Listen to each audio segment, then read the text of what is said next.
Are you planning on racing Ironman Switzerland this year? Well, if so, this is the video for you because in it, I'm going to talk you through the swim, the bike, the run, the transitions, and give you some little bit of race day advice to make sure you have an absolute belter of a race in Thun. Okay, so who am I? My name is Coach Steve or Steven Moody. I am an Ironman U certified coach. I have a number of athletes who have actually raced Ironman Switzerland and had great times. More recently, I'm a YouTuber who does reviews of Ironman 70.3 and full distance courses around the world.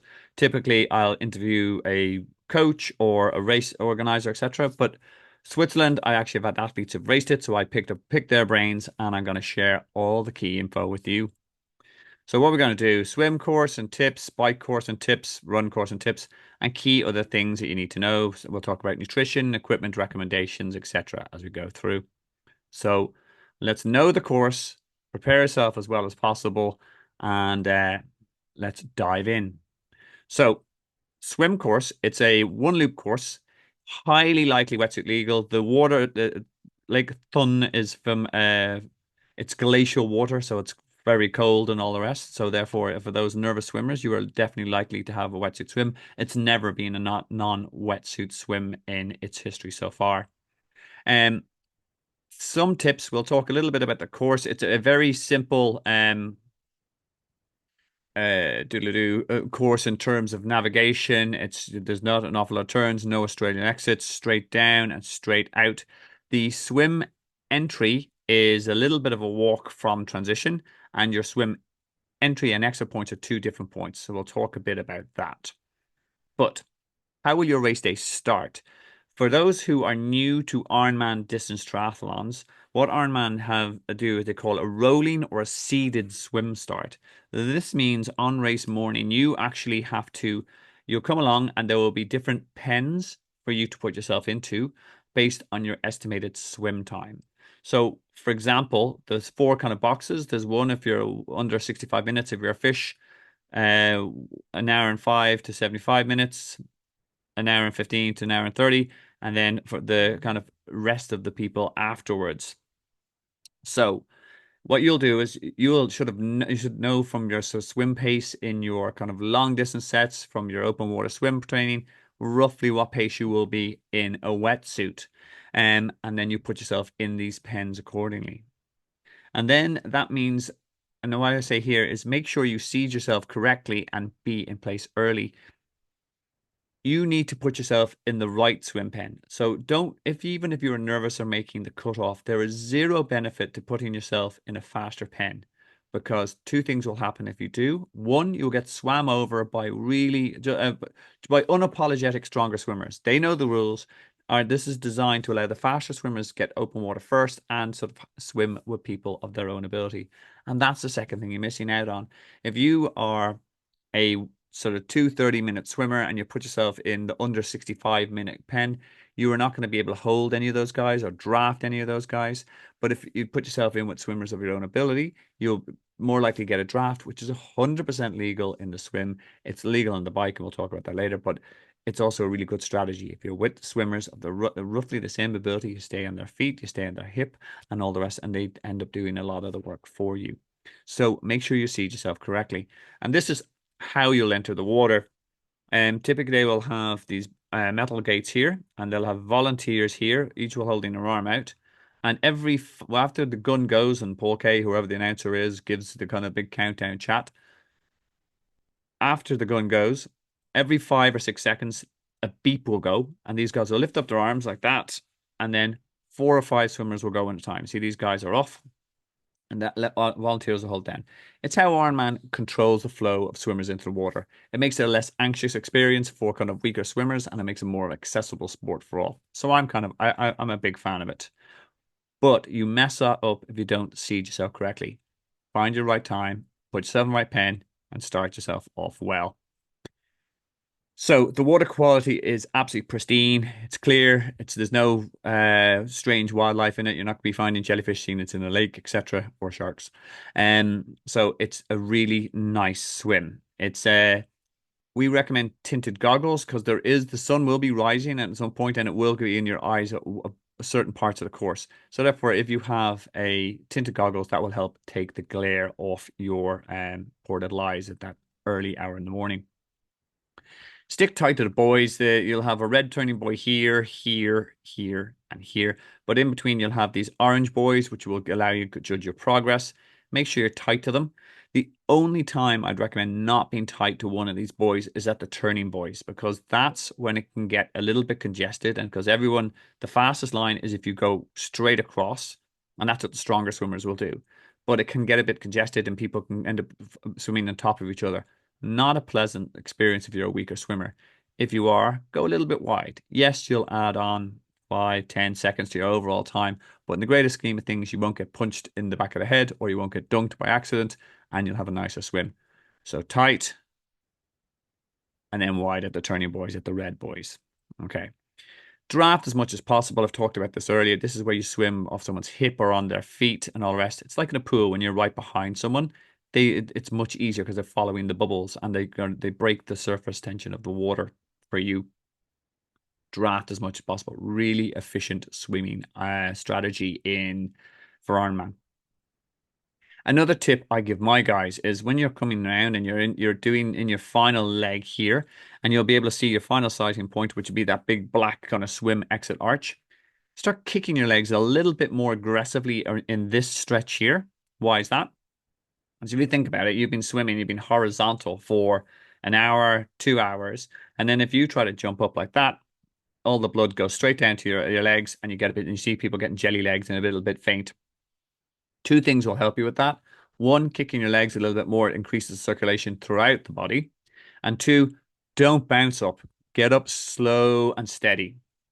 There will be volunteers here, and you come out on a jetty exit. So it's not that you have to climb up any steps or anything. It goes up smooth. So take the time, because don't try to belt into T1 and actually end up fainting. Not a good look. But overall, it's a lovely swim course and all the rest.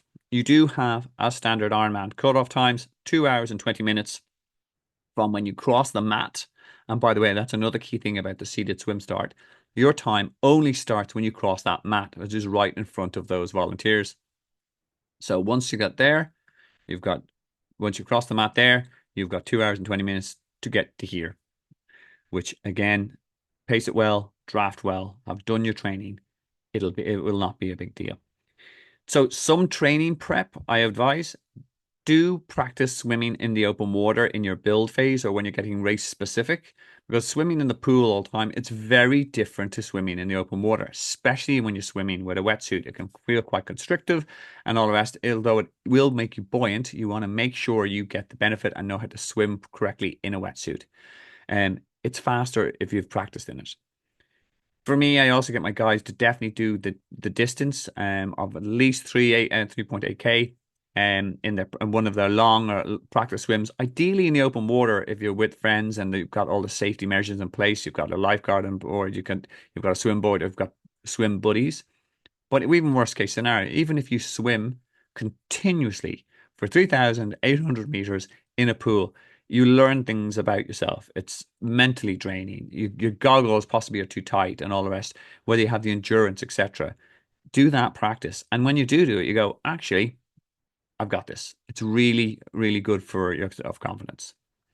Alrighty, so we've done the swim. We're feeling like a champ, and we're coming out of the swim, which will be up here. And as I said, you come up a little ramp, and the volunteers will help you up that. And it is a single transition. So T1, your swim to bike, and T2, your bike to run, are the same location, which makes things easier logistically, which is great. You'll only need to check in your bike and your red and blue bags. I'll talk about that in a second. In one place, and that's the day before the race. Ironman operates for the European Ironman races. They operate what they call is a clean transition.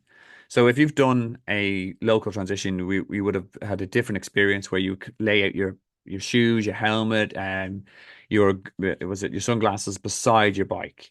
That doesn't happen in Ironman, and it's due to the sheer numbers that will be in transition and the space that they have. So they operate what they call a clean transition, and it means you have to use their specific transition bags.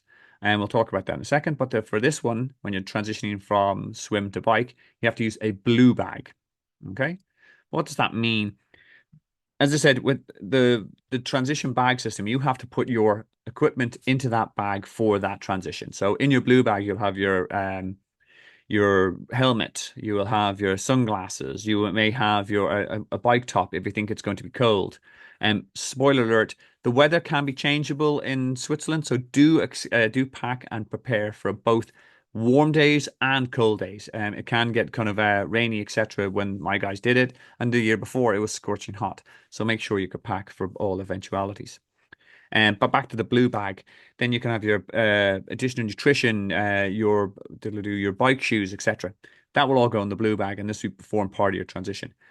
There's a video that shows you exactly what goes in what bag and explains why in the comments below. Make sure you check that out. But it is part of your transition flow. And what do I mean by your transition flow? One of my top tips to have a really good Ironman transition is make sure when you're checking in the bike the day before, you walk your ins and outs. And what do I mean by that? I said, go to, and it'll all be set up. You can see the boys, etc. You can actually do a practice swim a day before in Switzerland, but walk from your swim out and you go, okay, all right, that's where I'm coming from. And then walk, and this is where you'll be hang your blue and red bags. They'll be on a rack system, but you'll need to remember where they are. So there'll be lots of these bags. So you need to make sure, am I the third rack down? I'm at the top rack? I'm at the lower rack, etc. And sort of make sure you're familiar with that.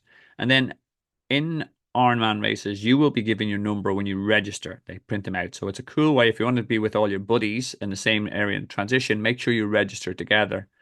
But then that will give you a number which will correspond to one of these racks, and that's yours. You have to stick with these numbers. So as part of your walking and rendezvous, you need to walk and find where your bike is and go, okay, how am I going to remember that? It's going to be very chaotic on race day morning, lots of people moving, lots of people cheering, etc. You remember landmarks, not inanimate, non-moving landmarks. So, for example, for me, I would go, okay, I am 1, 2, 3, 4, 5. I am the sixth rack down. And let's say there's a tree here and said, I'm right beside the tree. That's how I remember. I have to run 6 racks down, round about the tree, and that's my bike. And then you pick that up and then you go to the bike out and know where the mount line is. The mount line is the only place you have to a line you have to cross with your entire bike before you can get on it. Otherwise, you incur a penalty. Other top tip, you cannot touch your bike until you have your helmet secured. So walk that and walk on the way back and do it for the reverse for when you're coming back in from the bike because it's the same location. So you'll be familiar. Top tip, people have smartphones, take pictures. It'll help you with the visualization the night before. So on race day, we've done our walkthrough, and you're coming out of the water. Start pulling off your wetsuit here, etc. Start running down. Don't wait till you get to transition area. You go off to where you put your blue bag, and at that point, you take off your wetsuit. There's no wetsuit peelers here in Europe. You have to do it yourself. You will put your wetsuit into the blue bag. You'll take your helmet out and whatever the bits and pieces you're in your blue bag, and then put them on, and then you hang your blue bag again. Then you run to, for our example, you remember we're 6 racks down. We're down in front of a tree. We can pick up our bike because we have clipped on our helmet. We won't get a penalty there. We run to the mount line. We obey the marshals. We go a little bit further. We need to hop on our bike and we're off on the bike course and we're up and running. This area will be carpeted, so don't worry about banging your foot. This area, it's on AstroTurf, which is a some of my athletes were saying it can mean that there's little bits of AstroTurf that can get caught in your cleats. So whether you want to actually run in your cleats or not, it's a call. I would have them clipped into my bike, and then I'd run with. Therefore, I wouldn't get the little AstroTurf thing in there. Fun tip as well, as in I've never seen it before, but Switzerland actually give out hot soup in T1 if you have the option of if you're feeling a bit cold after water. Again, if you're a first timer, take advantage. If you're an age group or going for Kona or looking for a particular time, don't hang around. Do it smooth, do it quickly, and then get out onto that bike course. So the bike course. Oh, before we go on, I hope you're enjoying the video. I do loads of these, but if you like and subscribe to the channel, it really helps me be around and do loads more cool content. I have 60 plus races already reviewed. If we keep going, I'll probably have them all reviewed, and no matter what race you're doing or planning, I'll be able to give you some hints and tips based on my experience, my athletes' experience, and my network of coaches. So that would be awesome, and I would love that. Again, hit that subscribe button. The bike course. This is a gem of a bike course, a little bit challenging compared to some of the other flatter courses such as Barcelona and Hamburg on the circuit, but it's two loops. Um, it the road surface are very smooth, and they're much better than Irish or English roads. Possibly not as good as the likes of Austria, but very good road surfaces. Um, there is a decent amount of climbing in here, 2,200 meters, but it's more rolling than big climbs. Although there are two drags that take up the majority of the elevation, and you have to repeat that climb because of the loop. They occur 45 to 60 kilometers, 135 to 150 kilometers. So, and on the flip side of that, the descents are quite technical. So be careful on it. There are switchbacks. So whilst you might be excited about getting descending at speed and getting up and bringing your average speed up again, take your time. Nothing will end an Ironman race faster than a crash off a switchback. So take your time, be clever. Um, Here's an image. This is kind of cool. They give out this sticker in the for the athletes, so you can stick it on your stem, and you actually know where their aid stations are, and you also know where the climbs are. And here's our bad boy. It starts at around 45 kilometer, goes up to 50. So that's our main climb there. Sorry, there to 60, 45 to 60. That's our main climb there. And again, there's a descent, but there will be it's they're technical. Take your time. Stick that in your stem. It'll help you a lot. Because of the fast parts of the course and descents, there are parts of the course you cannot be on your aero bars, and you need to be on the hoods and therefore closer to the brakes and therefore more in control of the bike. It's a 15, 17, 62, and 66. These are areas where you're picking up a lot of speed on certain descents, or they're just not conducive to being on the aero bars. If you don't obey this, you will get a penalty. Don't be stupid. Special needs is just around here, so you actually pass it twice on your two loops, and bear that in mind. I don't use special need bags myself because I've packed them once, I've never used it, and you never get it back. I find the aid stations are well stocked, and anything I really need, I carry with me. It's a slightly more a longer time to get your bike cut off, and this reflects it's a bit of a challenging course, but both with the climbing and with the descents. So just bear that in mind. You've got 10 and a half hours to get the swim, T1, and bike done. But again, pace it well, fuel well, and you will conquer this course. Some training, I'm talking about nutrition just in a second and about how to use aid stations, but training tips if you're as you're planning, slowly build your long bike up to the point where you ideally are hitting 180k on your long bikes, and you're in the saddle for 7, 8 hours, whatever it is, zone two with some possibly race-based efforts, depending on how your plan is. But definitely hit 180k at least once, ideally twice, and again, then you'll be pure bulletproof. But it might be time constrained.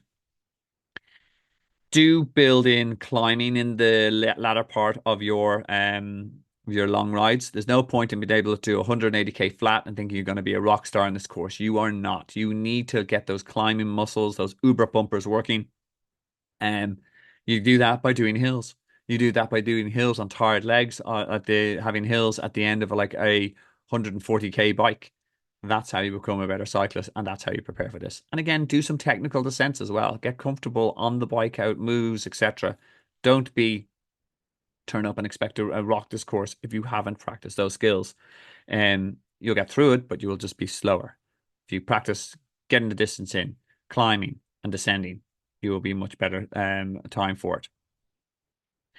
Nail your nutrition. It's really, really important that you have your nutrition strategy nailed out as part of your long rides. Because if you can't fuel a long ride, you're not going to be able to fuel a long race day where you got a marathon leading up after this. So that's something that you should be practicing in your long bikes.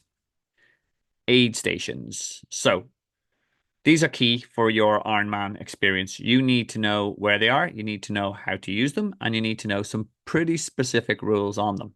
First off, this is key. As you can see, it says trash here, trash end, right? This is the only place that you can actually ditch water bottles, gel wrappers, banana peels, whatever it is. You cannot chuck litter anywhere else in the course because if you do, two things will happen. One, you'll probably get seen and disqualified, rightly so. Two, you'll be seen by your competitors and be known as a dick in the triathlon community. We are guests in Switzerland. The only reason we'll be invited back is if we respect the environment and we don't make it into a trash heap around. So this is a key rule. Ironman put it in place for a reason, and now all the trash is there, and they can clean up and just be gone as if we were never there. We respect that rule. Otherwise, this is the flow of an aid station in an Ironman on a bike. Now, this this is not 10 meters, it's not 50 meters, it's around 300 meters. It's long drawn out. There's lots of tables, lots of volunteers, but you will have water bottles handed out in 750 ml bottles that fit into a standard bottle cage. You'll have precision hydration pre-mixed in a bottle that again will fit into a bottle cage. Morton gels, fruits. It's a banana, no surprise. There will be again another option for an ESO or precision hydration, water, and then was it your last chance to drop any bottles or swap bottles? That's the end.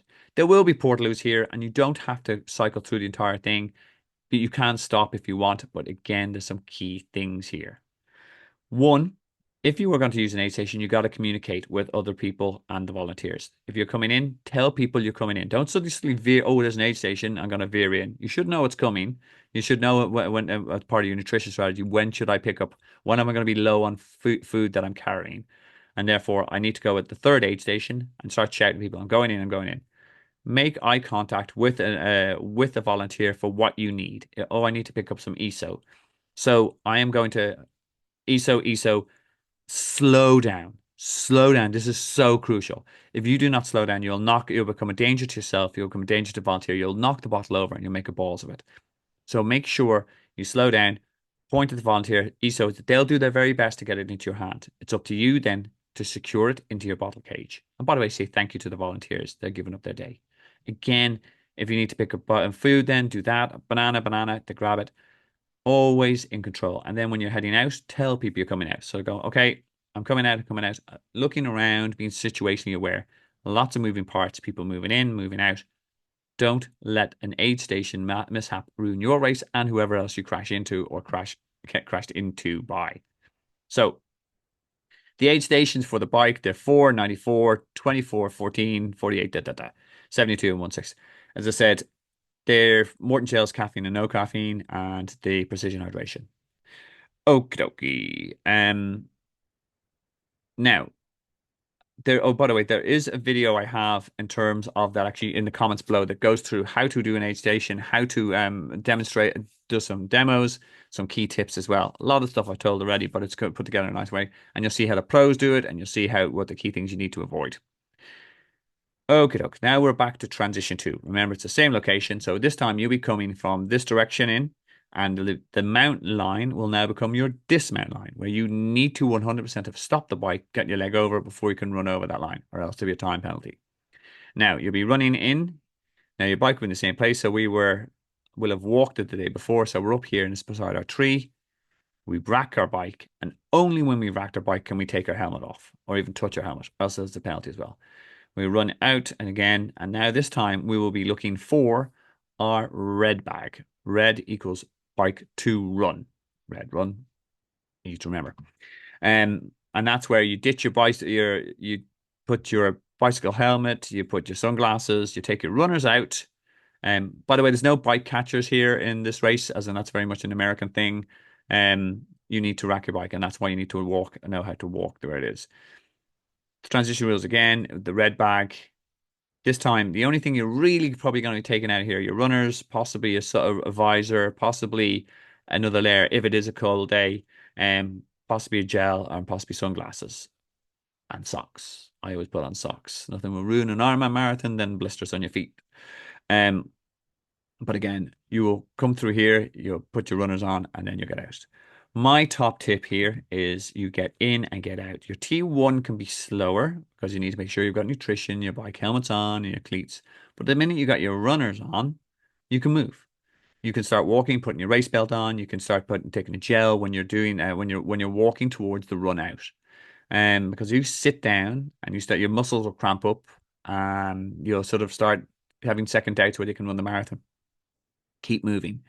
The more if every step you take is a step closer to that red carpet and your day and your bragging rights. So get in, get out. Nothing good happens in T2.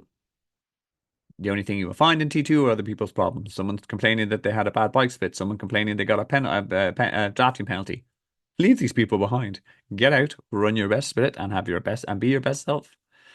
Okay, guys. Again, just really appreciate it if you give a little thumbs up there to like the video. It means helps the channel to stay around. Okay, doke. Our run course. It is a 3-loop course. It is pancake flat. It has a lot of running by the water and all the rest, and it's great fun. As in, there's lots of what's it called, spectators along it and all the rest. So, but again, it's key that you pace this correctly. And do not go out and try to set a PB for your 10K because you're feeling I was most nervous with the swim. That bike course was threatening, but now it's a flat run. I'm gonna blast it. No. My advice to my guys is break the course almost into 4 by 10Ks, right? Everyone can run a 10K. You're an Ironman, you've trained for an Ironman. That wouldn't even be a recovery run at this stage. First 10K, find your legs, get into rhythm, concentrate, get nice flow, get nice form. Make sure you're taking advantage of the aid station. You're topping up your glycogen levels, getting food on board.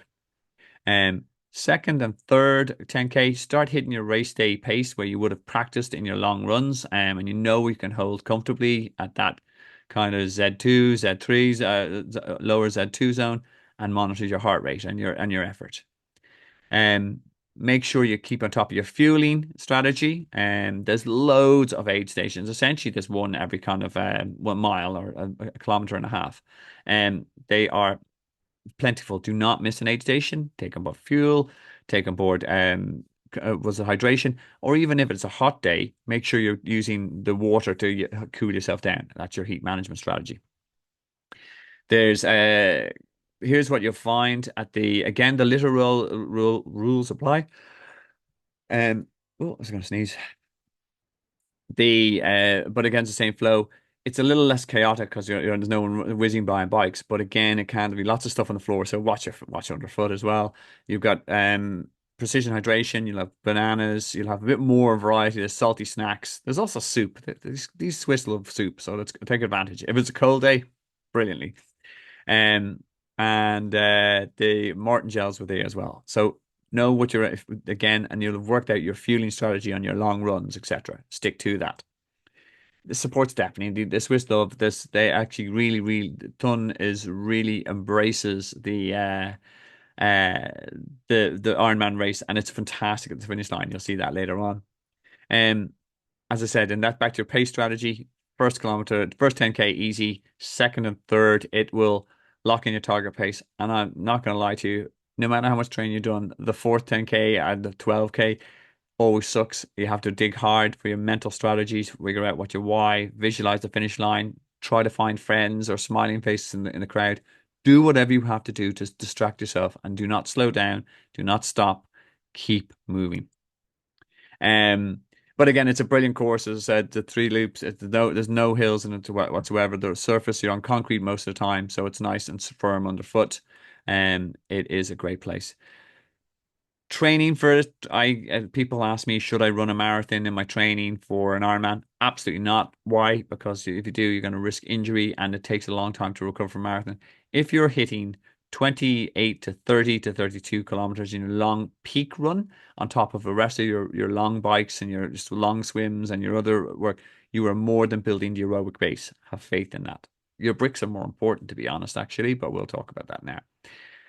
Do have lots of midweek bricks, as in like if you have a turbo or a smart trainer and you're doing 2 sessions a week, at the end of each session, hop off and just do even 1 kilometer, 2 kilometer out in the street or out like on the treadmill. It helps the body just get used to, okay, my legs spin for a while and then I have to kind of start running. It'll help you with your cadence, etc. The The long weekend bricks, or when you run straight off the bike as a training session, the of the weekends, these are going to be bigger, obviously, but again, people overcook them a lot. I get my guys to cap them at 7 to 10 kilometers, and rather than people going, oh, I have to run 21K. No. All you're doing there is really baking in a huge level of fatigue. You're undermining any adaptations and progression you're hoping to achieve. Whereas if you can do a 140K bike and a 7K break off it, that is a champion training session, and it will be set you up for an absolute great stab at this course. Do practice your on those long runs at the weekend. Make sure you practice your nutrition, and don't be fooled by the marketing that you have to eat this amount of gel and you have to eat Morton's or else you won't do it. I have athletes who train on jelly babies. I have athletes who train on was it dates? I have athletes who train on small little potatoes. Why? It's something that they like. It's something that they know that they can digest. This is part of your training strategy. And in the comments below, I have a video about how to work out your nutrition strategy and how to actually sort of tie it in. You'll be surprised how simple it should be, but it's all about trial and error, and it's all about knowing. And you will have bonks when you don't fuel enough, and you will have GI issues when you take too much on board. Do those mistakes in your long runs. Don't do them in the race because that's going to take off the gloss of your finish. Um, in the overall, and hopefully it'll get you strong to the finish line, and you have 17 hours to get the swim done, the T1, the bike, the T2, and the run done. And this is your reward. This is a fabulous finish line. It's, as I said, look at those. There's thousands of people there already. They're enjoying it. That's what you've got to look forward to, folks. So, some key race event timetables. Now, by the way, I'd like to really highlight this video is very useful. It's based on athlete experience and it's giving you some great tips. Remember, um, it is not intended to replace. Look at reading the athlete guide is not intended replacing the option of going to an athlete briefing. It's meant to be complementary. This will give you little training tips. It'll give you little insights, etc. And you go, oh yeah, Coach Steve said about the ramp. Ask about the ramp, or have they changed any of those non-aero bar zones? Check it out. This is part of your research. You're going to be doing months and months of training for this. Do not skimp on the research when you, especially the taper. You're going mad anyhow because you can't train. So typically on a Friday, the registration will open at 2 p.m. And you will have plentiful race briefings on Friday and Saturday. Do check for the athlete guide for when your language is possible. I presume it's English because you listen to me, unless I'm subtitled. And if it is, I hope they've got me right. Um, the Saturday before the race, this is cool. You do get the chance to have a bit of a practice swim in the water itself. Do take advantage. It'll help calm the nerves. You'll get an idea for the visibility of the water, the temperature of the water, etc. Do take advantage. Saturday, you have to check your bike and your transition bags in at between 12 and 6 p.m. Get there early. Make sure, and what another quick tip, do not leave your food or your bike computer on it overnight. You get access to it in the morning and then put them on there. Leaving the food on it means it can only get knocked off or it attracts critters, etc. And you don't want that. And it's just part of something of your checklist the next day. So make sure you get it done. Race morning transition opens at 5. Do you need to be there at 5 o'clock on the dot? No, but is it a good idea to get there early in case anything goes wrong? Maybe someone's knocked your bike over, maybe it's had a flat. If you've time to do that, if you have an hour to fix that, that's not an issue. If you've 15 minutes and there's a big queue to the mechanics in the transition area, that's a disaster. Get there early, make sure it's going. Worst case scenario, you get to sit around and chat to other athletes, ask them questions, and you absorb the kind of cool electricity that is the transition just before an Ironman race. It all kicks off 6:30 and you will have an absolute belter of a day. I really hope you've enjoyed the video. I wish you the very best in Switzerland. Please let us know if you have any questions in the comments below or any sort of feedback. Would love to hear. Or let us know if there's other race videos you'd like to get done that after you've completed Thun. So good luck in Switzerland. I wish you the very best. Have a great race day experience. And thank you again for watching my video.